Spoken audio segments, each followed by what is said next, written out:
Hello everyone, it's me again. Today I will recap the movie Fury. The story is set in 1945, when the Allies advanced deep into Nazi Germany. Hitler declared a national war and mobilized all women and children to join the war. In a place on the German battlefield, this man went out to kill a Nazi. He untied the reins, stroked the horse, then let it go free. He was Sergeant Don Collier, nicknamed Wardaddy. He commander of the M4A3E8 Sherman tank, nicknamed Fury, along with 4 brothers who fought together. After a sweep by the Nazis, only his Fury remained. But the battlefield of World War II was very fierce. German tanks were much better than those of the Allies. Wardaddy's co-driver unfortunately died in the battle. The atmosphere of grief filled the sky. His armored division now had only 4 tanks. Don told Gordo to load ammunition and fuel for the tanks. Losing his comrade who fought together, Wardaddy was heartbroken and scared, but he tried to act strong. The commander immediately arranged a new co-pilot for Wardaddy. His name was Norman, a typist. Not to mention tanks, he had never even touched a gun. Don saw Norman's weak appearance and did not know whether to be happy or angry. Norman fearfully went to meet Don's 3 comrades. He asked where the enemy was. Bible explained to him that this was Germany and the enemy was everywhere. Gordo rummaged through the boy's backpack. There was only a diary, and asked that why were there no cigarettes. Wardaddy told Norman to take a bucket and clean it up. This was the first time he had seen so much blood. In less than a minute, Norman crawled out and threw up. Not only that, Norman also saw a nearby truck full of dead soldiers. Norman did not expect war to be so cruel. At the same time, Don saw a German prisoner being taken away. Don rushed out to beat him up, but his comrade stopped Don. Don asked Norman if he had killed anyone and threw him a gun. And Wardaddy showed Norman how to use the gun. Don joined the other tanks. They would head to the biker barracks, so they got on the Fury and headed to the next battlefield. At this time, the poor people were evacuating on the road. They wanted to find a safer place to live. Don warned everyone that the enemy could be mixed in with the people. Seeing Norman still confused, Gordo reminded Norman to pull the trigger when he saw any suspicious signs.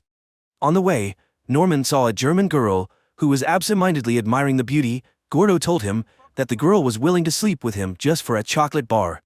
Norman didn't believe it was true, but only when his comrades laughed loudly did he understand.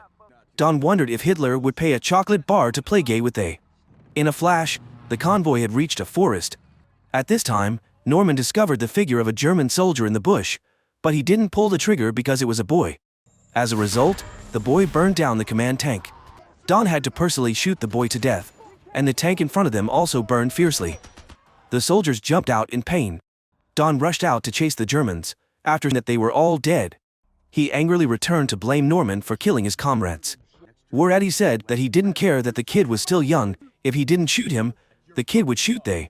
Don signaled to his teammates that the commander was dead, so he would take his place and lead everyone on. Finally, they reached the biker barracks. The commander called Don to discuss the plan. This time the mission was to rescue a group of soldiers, trapped in a siege by the Germans, who were fully armed, with machine guns and all kinds of weapons. Don called a meeting with the tank commanders to assign the mission. After rescuing the group of soldiers, they would enter the city to rest. The tanks were loaded with people and headed towards the front. Don saw black smoke ahead. He ordered the tanks to move forward in a line, while the soldiers would hide behind the tanks and slowly follow. On this side, the Germans saw the Allied tanks. They moved forward to rescue their surviving teammates. Very quickly, the soldiers formed a long line. Suddenly, the Germans fired machine guns at them. Wardaddy commanded the tank squad to return fire. Unfortunately, the first shot was not aimed properly and missed. The Germans aggressively wanted to destroy Wardaddy's tank squad. Learning from experience, Don aimed accurately and fired a shot that blew apart the German gun barrel. In the woods, the fascists used tanks to shoot secretly. Luckily, the bullet missed. Don observed who was hiding in the bushes and sniping, then ordered the tank squad to respond fiercely. Under this force, very quickly, the German tank exploded. There was still another tank in the bushes attacking. This time, it was so well camouflaged that Don could not see it. The entire tank squad fired bullets like rain, turning it into rubble. When all the enemy tanks were destroyed, Wardaddy ordered a storm of bullets into the woods, killing all the fascists. The remaining German soldiers hid in the pits and did not dare to come up. While reloading, Norman let a soldier point an anti-tank gun at the group. Luckily, Bible was able to kill him in time. At this time, the tank stopped for the infantry to charge forward. Gordo reminded Norman that to pay attention to the fake dead lying on the ground. If you don't shoot them, they will shoot us. Norman could not bear it anymore and burst into tears. Gordo explains that he knows it's not good, but we don't have a choice. Outside, blood continues to fall, and it will continue until the battle is over. They collect alcohol and cigarettes from the enemy as trophies.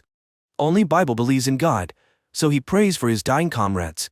Don tells Norman that he promised the members that he would keep them safe, but what Norman did put everyone in danger. Norman says that he was trained to type and has never shot or killed anyone. Outside, the soldiers discover a Nazi disguised as an American soldier. Under military law, this is an insider and will be executed immediately. Don calls Norman outside to learn. This Nazi shows they some photos and says that he has a family. Don immediately tears up the photos. He is not the only one with a family. Don takes out his gun and gives it to Norman to finish off the Nazi. Norman thought this was wrong, so he refused. That he was cowardly, Don held Norman's hand and directed him to shoot Nazi dead. This was normal for the soldiers here, but for a good person like Norman, it was extremely haunting and sinful. In fact, Don also understood the boy's feelings, but if he didn't do it, he was afraid that Norman would soon die here. Gordo explained to him that Don was a good commander. If it weren't for him, they would have died long ago. Actually, Don used to be as scared as Norman. Suddenly, Don appeared and reminded everyone to set off. He told Norman to eat something before leaving. On the way, they saw Allied planes covering the sky, chasing 5 Nazi planes, making everyone feel warmer. This cruel war was about to end, and they would soon be able to return to reunite with their families. Norman saw an old woman butchering a horse to eat, and there were also countless corpses hanging. The Nazis had hanged the people who tried to escape. After much difficulty, they finally entered the city. This place seemed to be engulfed in smoke and fire from the war. Don led his troops into a small street. Don asked an old man where fascist army was, and as soon as he pointed, he was shot dead. The soldiers became alert. Hiding behind the Fury tank, Wardaddy fired at the building opposite. The tank blew away a whole wall, and the Germans inside came out and returned fire. In less than a minute, they were completely wiped out by the Allies, and the squad continued to advance. Just when everyone was off guard, a machine gun suddenly attacked the infantry. The Fury was too close to shoot down the Nazi army, and his comrades behind him shot the enemy's gun cluster. The Fury led the convoy straight into the center. A German tank was hiding and fired white phosphorus bombs at the Fury. He ordered his men to load their ammunition and fire straight into the building. As soon as the burnt Nazis came out, Norman opened fire and killed them. At this time, a German man came out. He surrendered and asked Don to spare the young soldiers. Although women and children could be spared, the commander who hanged the people could not. The army had taken control of the whole city. They were at ease staying here to rest. The soldiers also found beautiful girls to entertain themselves. Don led Norman to the Nazi mansion. They knew the Allies were approaching, so they got drunk and lay dead all over. Don said, "The idea is peaceful, but the history was cruel." At the same time, Don discovered a woman peeping at them through the window. Don asked the woman if she was hiding anyone in there. Without waiting for her to say anything, he found a young girl hiding inside. The woman said she was her sister. Don sat down and asked the woman to give him hot water. Don called the young girl to come over to talk to him. Because he knew German, so it was easy to communicate with them. The girl said her name was Emma. Then, Don took out the box and opened it. Inside were some eggs. He also gave 2 packs of cigarettes as a gift. Outside, some idle soldiers took out grenades to play around. Norman saw a piano here, so he showed off his talent. Emma happily stood next to him and sang. Emma also saw the war scars on Don's back. Don says Emma was a pure girl. If Norman didn't sleep with her, he would sacrifice himself to sleep with her. Emma pulled Norman's shirt into the bedroom. Emma's sister wanted to stop them, but Don stopped her and said they were young, and they would live. Then, he took some water to wash his hair, and shaved his beard to look handsome. Inside, Norman held Emma's hand to tell her fortune. The beauty's heart was moved by the young man's sincerity. A short while later, the gentleman Norman returned and sat at the table. The beautiful Emma also clung to Norman. At this time, Gordo, Grady and Bible knocked on the door and rushed in. They were surprised to see Norman sitting next to a beautiful girl. Don warned everyone not to touch the girl. Grady said that Norman had become a man, so he had to drink. After that, everyone sat at the table to eat together. Bible was also annoyed by his senior's behavior. Grady kept making trouble. picking up Emma's egg and licking it. Don took his plate of eggs and gave it to Emma. She was sobbing in fear. Gordo wondered why they weren't invited. Don warned everyone not to disturb the meal. Gordo began to recount their life-threatening experiences and asked where Norman was at that time. Grady also criticized Don for staying at the German's house and playing with prostitutes. This made Don angry and spit in his face. At this moment, the commander said someone to announce that they had to leave immediately. This time the mission was to stop the Germans from pouring into the city, otherwise thousands of innocent people would die. Outside, the soldiers were refueling when suddenly the fascists bombed them. They kept dropping bombs on them. The soldiers managed to hide in the tanks so they were fine, but unfortunately the civilians couldn't avoid the bombs. Norman's lover was also buried under the bricks. Grady hugged the boy tightly and said that this was the real war, and he had to accept it. The tank squad continued to move forward. Now, the young Norman was no longer naive. Looking at the black smoke in front of him, his heart was filled with hatred. Don said the war would end soon, but before that, many people would die. While moving, suddenly a tank had its roof shot off. Don directed the formation to retreat. They retreated and fired forward to counterattack. After only a few shots, they were counterattacked by the enemy. Don saw that it was the German Tiger. He ordered the formation to move forward to destroy it. The Tiger was the most modern and powerful German tank at that time. Their normal bullets were useless against it, because its armor was twice as hard as a normal tank. On the contrary, the Tiger counterattacked and blew up all of Team Don's tanks. Thus, they only had 2 left. Don had to use the tactic of dividing up and attacking, left and right to attack and shoot down the Tiger. But unfortunately, before they could surround the enemy, another Team Don's tank exploded. Now only the Fury was left to face the monster Tiger. In no time, the Fury was almost scrapped. At this point, the only way left was to dodge the enemy's gun barrel. Take advantage of the Fury's easy turning ability, Don ordered his men to aim at the Tiger's thin armor, but the armor was too thick, and the bullets bounced off. Don focused on aiming at the thin armor, then continued to shoot again. The Tiger caught fire, and 2 Nazis jumped out and were shot dead. Norman also enthusiastically shot the commander in the car. Although they had destroyed the legendary Tiger, they had also paid a huge price with 3 of their vehicles. Everyone was extremely happy after destroying the Tiger. Even Norman said that this was the best thing he had ever done. They continued to drive the tank to the intersection, but on the way they ran into a mine, causing the tracks to fall off. Don sent Norman and Grady to check the house inside. The Germans were all dead. Grady also apologized to Norman and thought he was a good person. Don threw Norman a bag of dry food, told him to go to the top of the mountain to observe, and they would stay to repair the tank. He reminded Norman to hide in a bush somewhere. Norman arrived, sat there, nibbling on the dry food and drinking wine.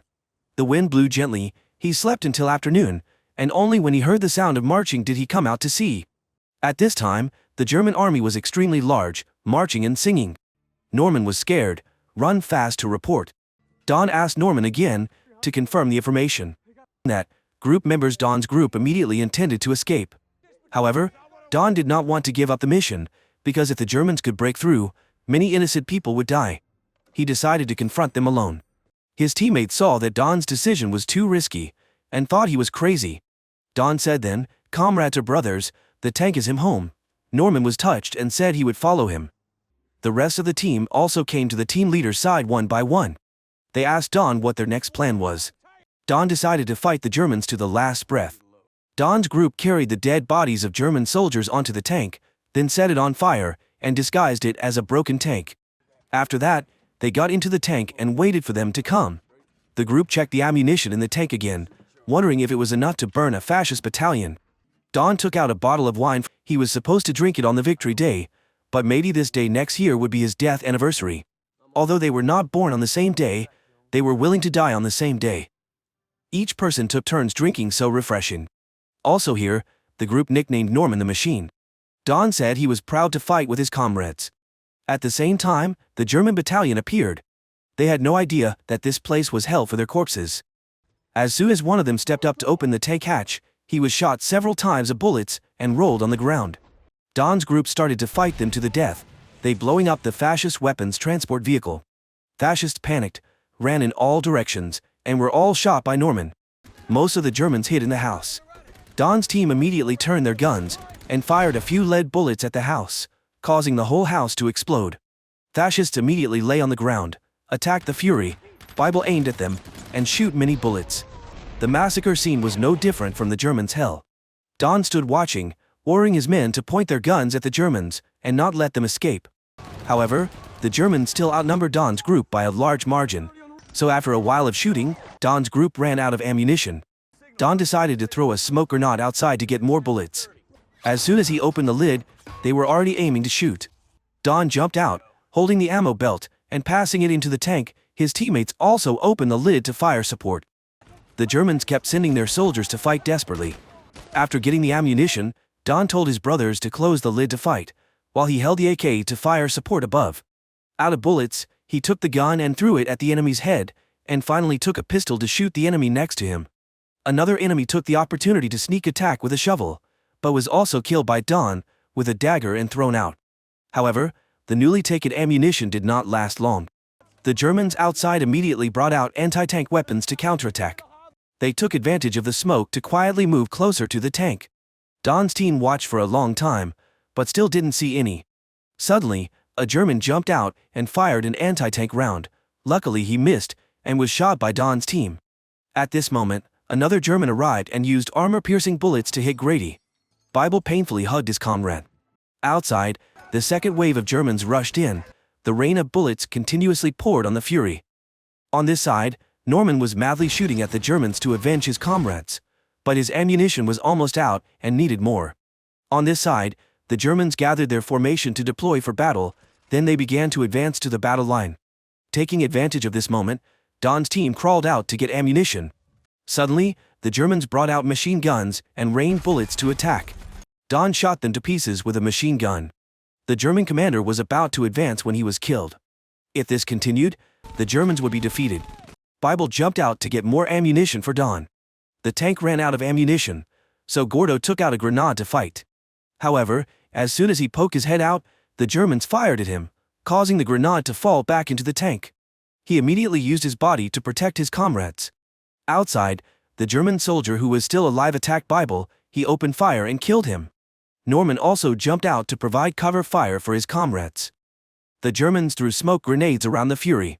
They crawled close to the ground and approached Don. Knowing this, Don threw a grenade to send them off.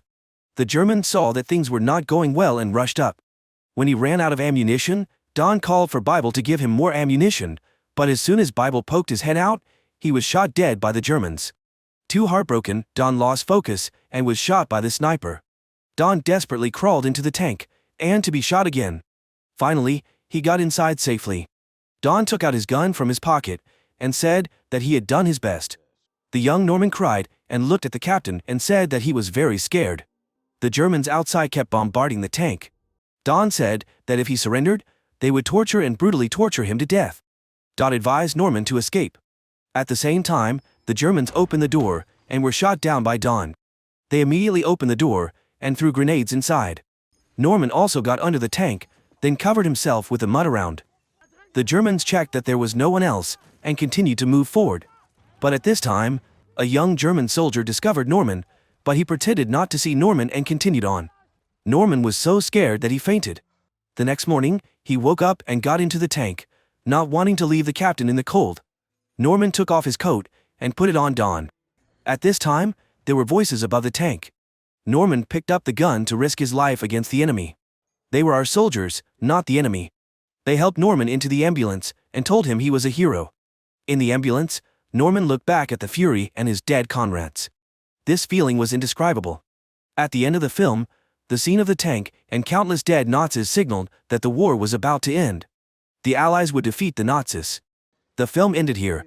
In every war, there are losses and damages, especially in World War II, which was the most extensive and destructive war in history. Perhaps a soldier stepping into the battlefield, whether voluntarily or forced, holding a gun and shooting another person is murder. But for them, it was only kill or be killed. The film showed us images of smoke, burning villages and hungry people who would do anything to get food. The refugees were exhausted and scared as they walked away. This cruelty also changes human nature, like Norman, a kind and strange guy with weapons, vomits when he sees dead bodies. But when he kills the enemy with his own hands, and says it is the best thing he has ever done, war destroys the body and soul of soldiers when they have no choice. Thank you very much for supporting the channel to develop as it is today. If you find it interesting, please give me a like and a comment about the movie. Don't forget to subscribe and ring the bell to follow the latest recaps. See you again, my dear friends.